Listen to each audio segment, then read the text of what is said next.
Picture a community trying to rebuild its capital city decades after it was completely leveled by a foreign empire. The rubble has been sitting there for over a century, creating a seemingly impossible recovery task. Enter a man named Nehemiah. He is a Jewish exile living hundreds of miles away in the Persian Empire, where he holds the title of cupbearer to King Artaxerxes. A cupbearer is a highly trusted official who tests the king's food and drink for poison, putting his life on the line at every meal. One day, travelers from Judah bring Nehemiah a devastating report. The survivors living back in Jerusalem are in extreme distress.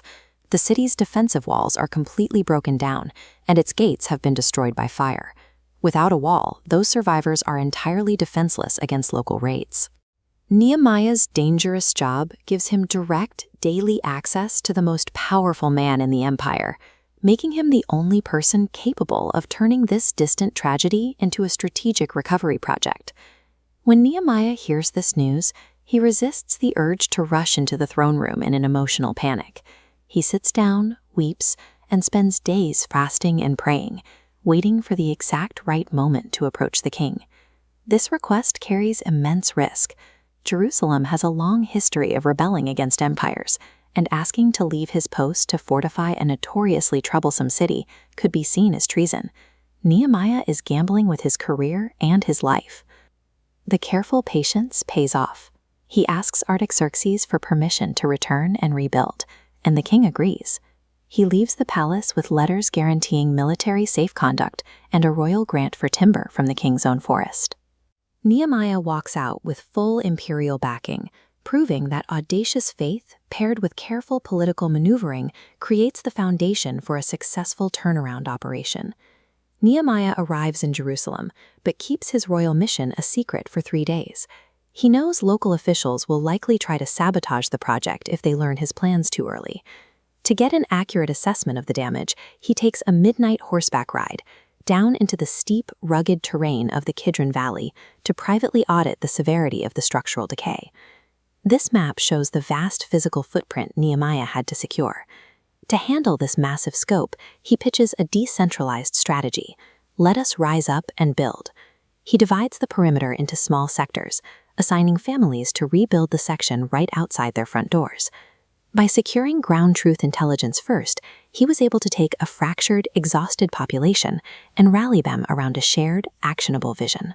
Progress immediately attracts enemies.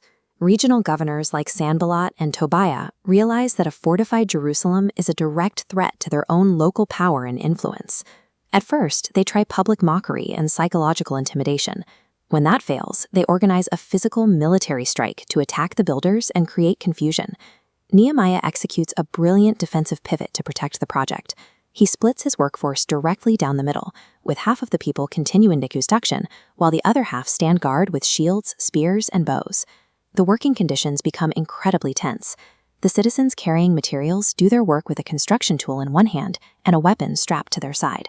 Despite the constant threat of attack, this localized, highly motivated workforce achieves staggering results, completing the entire defensive wall in a record-breaking 52 days.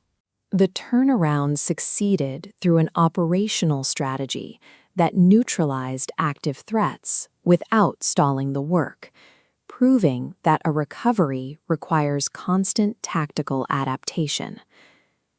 The city is now physically secure, but a stone wall is ultimately meaningless if the community living inside it is morally and culturally broken. Having spent generations in exile, the people have lost touch with their own heritage. To fix this, Nehemiah brings in Ezra, a priest and scribe who has specifically trained to study and teach the ancient laws. They organize a massive public gathering at the city's water gate. There, Ezra opens a scroll and reads the ancient law of Moses aloud to the entire city, from daybreak until noon. The psychological impact is profound. As the citizens hear the words, they begin to weep and publicly confess their generational failures, realizing just how far they have drifted from their true identity. The finished stone wall provided the physical security necessary to begin the work of cultural revival.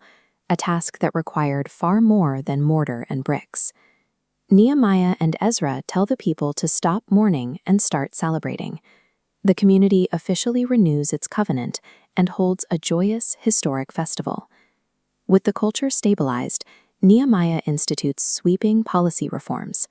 He forces the wealthy nobles to forgive oppressive debts, restores the temple, and strictly enforces a day of rest on the Sabbath. The story of Nehemiah defines the ultimate lesson of true restoration. Physical perimeters are required for survival, but a framework of strong laws, traditions, and equity is what allows a community to thrive.